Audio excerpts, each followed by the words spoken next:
Hi, this is Sharon with Fearless Pursuits, where I help you create an epic life and business and find your potential. In this video, I'm going to give you 6 strategies to help you with your work-life balance. Now, you'd have to be living under a rock to not be aware that most of the world is struggling with finding work-life balance. It seems that we're all emotionally and mentally drained from all of our responsibilities revolving around work and making enough money and our family members and our health and our fitness. So I am going to share with you all of the strategies that I've learned.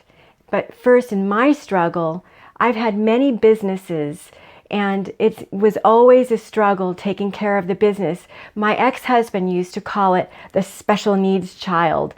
And that's really very appropriate when you think of a child. In general, they need a lot of nurturing and they need a lot of caring.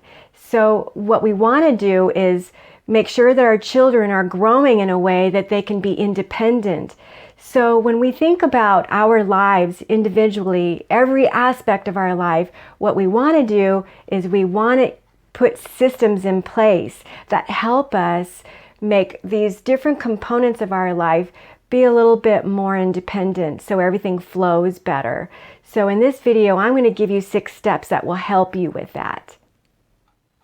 Systems are so important with creating work-life balance, yet it's the one thing that people struggle with the most. On one hand, they feel like they don't have time to integrate the systems, and then they find themselves struggling in the same position, becoming emotionally and mentally drained. So in step 1, I want you to write down your top 3 core values. After all, if you don't know what your core values are, there's no way that you can focus on what's really important in your life. I have a personal growth journal.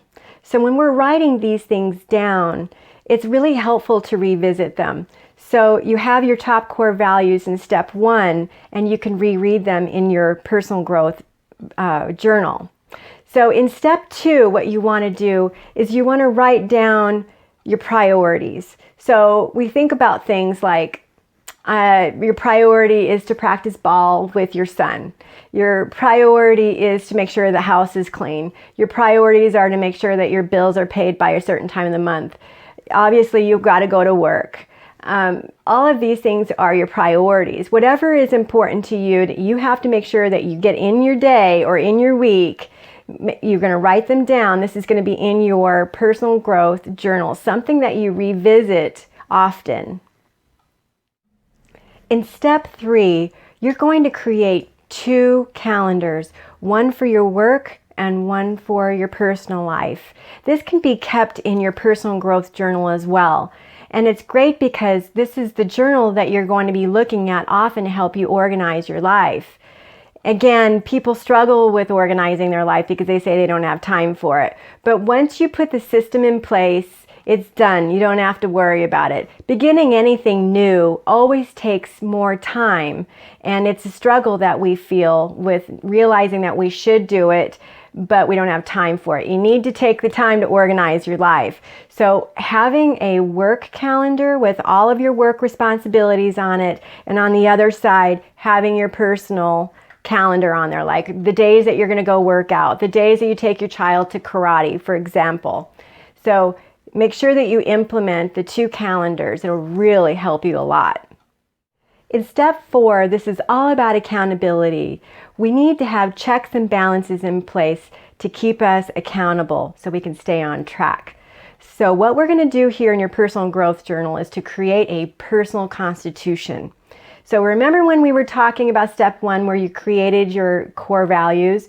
So now what we're going to do is we're going to actually make a statement that uses those core values in there. So you're going to say, I commit to, and then use your core values and how you're going to balance your work within there. So that way you can reread it and it becomes integrated into your mind and into your subconscious in a way that you live your life. It's sort of a mission.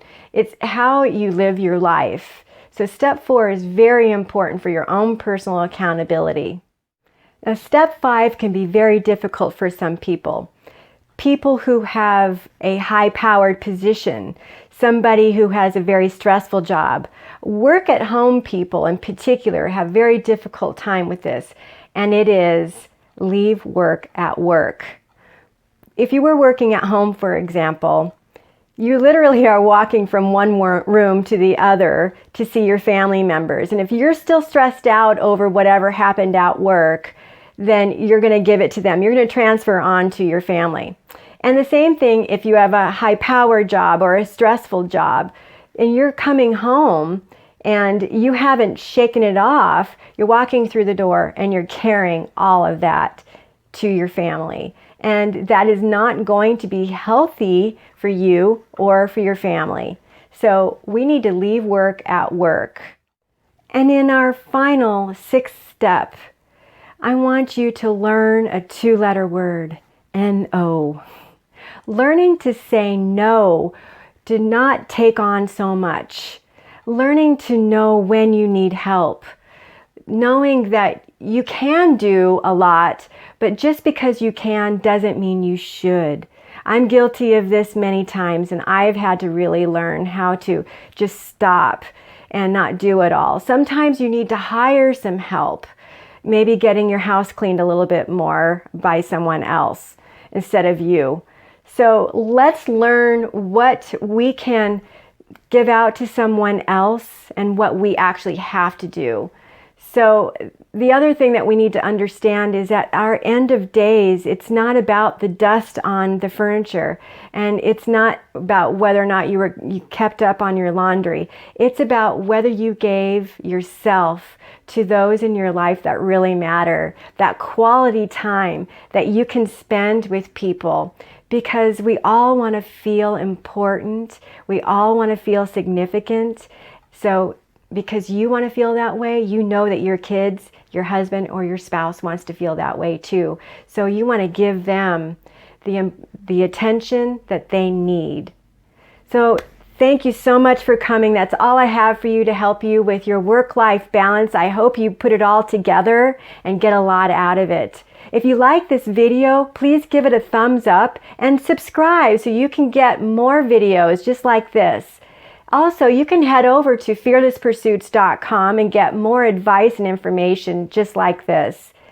Thanks so much for coming, and until next time, we'll see you. Have a good day.